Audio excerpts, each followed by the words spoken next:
Fituesi i shtëpisë më të famshme në Shqipëri, Gjesti, mbrëmë në një koncert i ka dedikuar dhe disa fjalë për ish-banorët. Në një moment ajo dëgjua ku shprehet se po e këndojmë edhe një këngë për inat të ishte të dashurave, por më pas kur publiku i drejtohet saj kishte prejelin, ai është shprehur: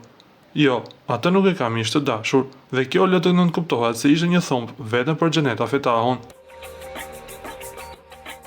Pas suksesit në këtë reality show, Gjesti ka fituar shumë përkrahës dhe sot performon në vende të ndryshme të Europës, por ajo që u vu më shumë re ishte se Gjesti e mohoi që është ndarë nga Igli, duke deklaruar në një farë mënyre se ata janë përsëri bashkë.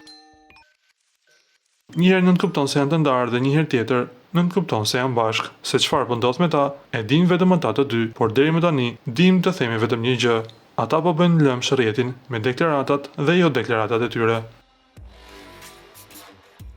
Ju lutem klikoni tek butoni subscribe për të marrë të rejat më të fundit nga showbizi shqiptar.